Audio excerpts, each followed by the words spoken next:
Fuel pressure? No, fuel pressure is good. Start her up again.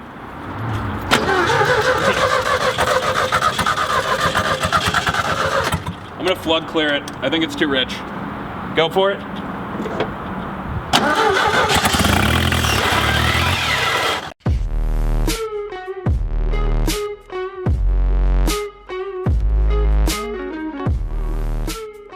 You guys will notice that in the last video we honey potted the hell out of you with the Beetle. It kind of just sounded like a shitty lawnmower and then shut off.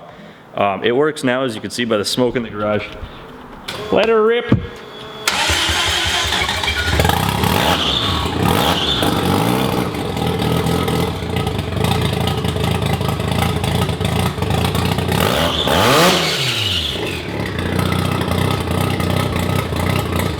I think it's a little bit of both belt and turbo. Yeah, the belt definitely needs tightened. But dude, it sounds so working. good. It was so smoky on first start because the engine was like full of fucking oil from the dry sump. But you're pumped now because it works. Oh yeah, now I feel vindicated. Now I need to spend time getting my cooling system all hooked up and everything, but it works. The Datsun might drive today. We'll see. I'm gonna need to go outside for a few minutes. It's too smoky in here. We're gonna die. So I didn't realize until editing this that we really didn't explain anything in the video, so a little bit of voiceover for you guys. Basically, Sam's fabbing up a core support so we could put our radiator on. That's the most important part, to make sure that we could run it for more than 10 seconds. We had our first start last video, but this video, we're prepping the car for first drive. So we're gonna be putting fluids in and hooking up the radiator and piping up the intercooler. That's pretty much what's happening here. If you haven't gathered by now, this thing bends tubes. It bends them. It bends them.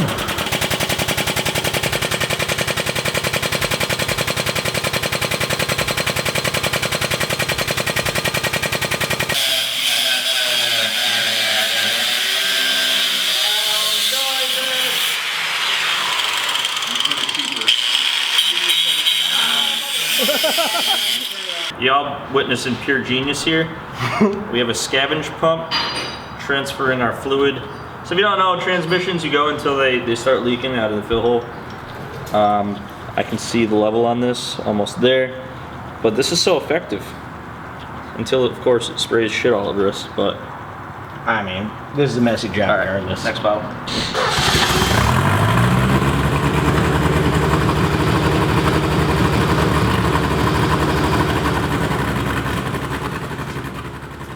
Okay, so I guess this is technically the first drive. We were just turning it around so we could finish fabrication in front.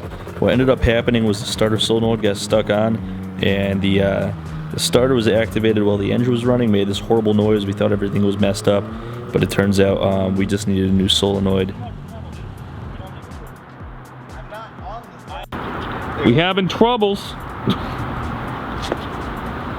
Fuel pressure?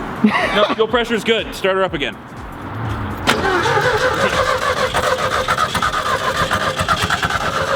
I'm gonna flood clear it. I think it's too rich. Go for it.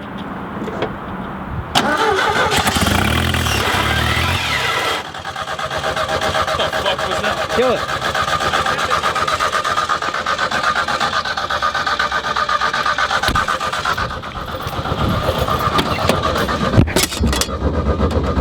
Feel better.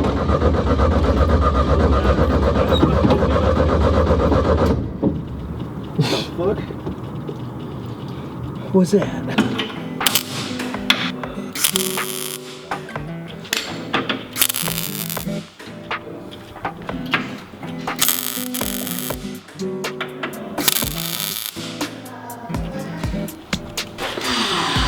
So here's the new core support slash like V mount thing.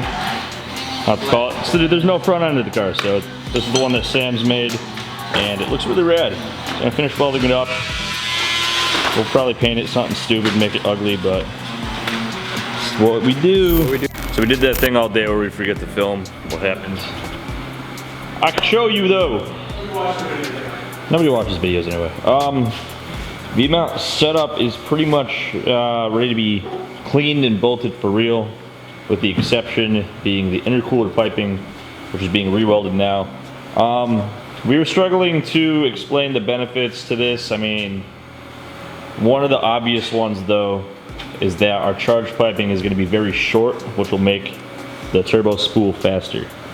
So that's enough reason to do this. The second enough reason to do this is that it looks way better, and the stock Datsun core support is like a flimsy piece. It's like a soda can, and this is extremely robust. You could probably pick the car up with it. So we're gonna get more bracing, and that's good for the car because Datsuns aren't the most structurally sound things. Not at all. It's also filling the giant air gap that we had between the engine and the intercooler before.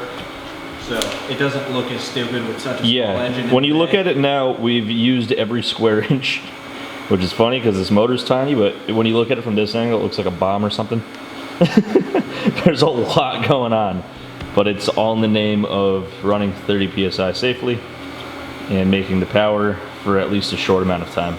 Also, we have throttle now. Oh yeah.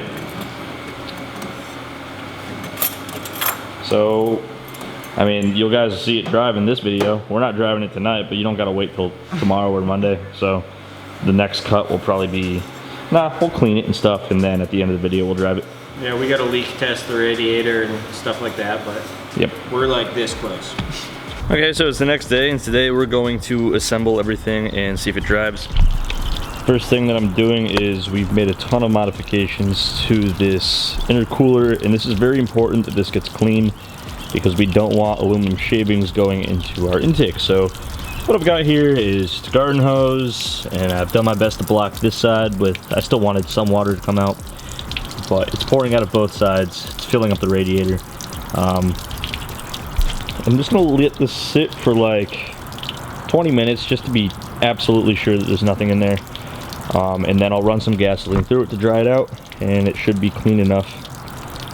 If there's like some microscopic aluminum, it's not gonna hurt the engine, so as long as all of the big particulates are not in there, we'll be good to go. The car's kind of got this whole Cheshire Cat thing going on, so we're gonna add Cheshire Cat smile to it. It's because we've used a lot of colors and purple and stuff like that, so we think it'll be a nice touch.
All right, so they're shooting around the complex real quick. It took us a little while to get the air fuel right because we have a whole bunch of different things on there, like a ginormous throttle body and everything like that. So we finally got it idling and the air fuel is in the right spot. So now they can actually do a little bit of test and tune while it's rolling. So they'll be back in a minute and we'll check in with them and see how it went.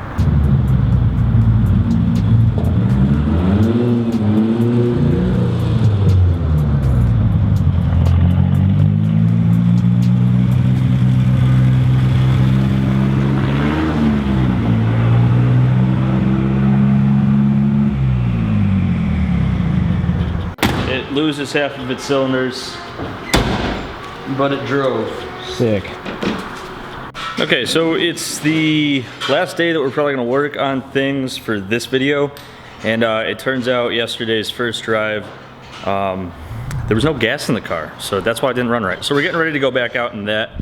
James is taking a huge hit. Sprung some leaks from some hydraulic fittings in the bell housing for my throw-up bearing. So no Super Beetle yet. The good thing about this is that instead, because it's leaking to the point in the bell housing where the engine needs to come out, so James's plan eventually was to put a G50 in it, but since the engine needs to come out right now, fudge, we're trying to swear less, fudge the 901. Fudge the 901. We are putting the G50 in so he can go straight to 400 horsepower and blow up the rotary. Skip all the bullshit. Here's a G50. Yep. This is like $11,000 worth of transmission chilling on the ground. Yeah. Porsche shit. But it won't ever blow up Yeah, with a rotary. It'll handle the chooch of a multi-100 horsepower rotary, no problem. Back to the Datsun. We're just finishing up all the dumb stuff, like the valance is going on, the hood's gonna go back on. And but it does run and it does make boost and it is really fast. So we'll show you guys that when it's back on the ground. We're gonna continue doing all this nonsense. Here's the front hood pins, which is the last piece of the puzzle.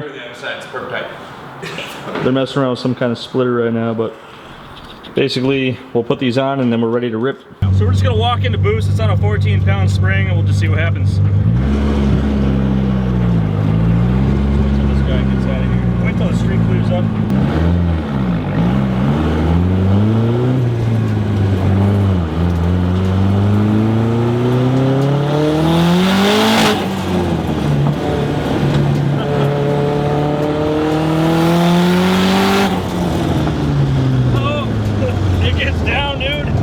It's fucking good!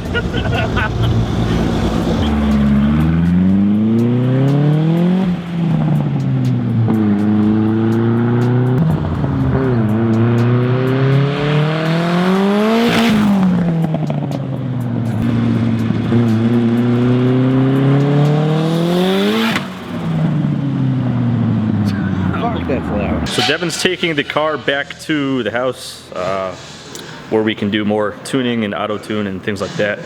And James is in the process getting this off jack stands onto the rear lift, and then this motor's coming out, G50's going in. But I'm about to head home, make sure Devin didn't get arrested on the side of the highway or the car's burning down, and I will see you guys at the house. Well, it's back in the garage where it started. It's making some questionable noises, but we'll investigate once it's not 100,000 degrees and there's crane flies in here, so. Yeah, but it is a race car, so things are to be expected to not be perfect, but we'll figure out some stuff tomorrow. Yeah, I also realized just a second ago that we almost have no shots of the hood back on the car for the first time. We put it on 4 hood pins this time. Oh, it's got some purple louvers too. And so that way we could take off the hood in its entirety at car shows and people could see how ridiculous she is. But that's going to do it for this one. Devin's going to pick a winner for this video's giveaway. If you guys aren't familiar, we give away products from boostedshades.com every single video. If you guys want to win, I'll tell you how to in just a second. Alright, this video's winner is Luke Lynn. Hit us up at Teamboosted at boostedshades.com or through any of our social media pages. We'll get back to you and ship you something. If you guys want to win, all you got to do is like, subscribe, leave a comment. The comment could be anything, but we ask you guys stuff at the end of the videos. Just in case you can't think of a comment. This video's question is, we want to know your opinion on the Datsun, this big purple monstrosity. Now that it runs, like, what do you want to see? What don't you like? What do you like? Leave that down below. As always, guys, thanks for watching. We'll see you next time. It's late, guys. We've been working on this thing non-stop for like 2 weeks now, but it's back in the garage, so sick.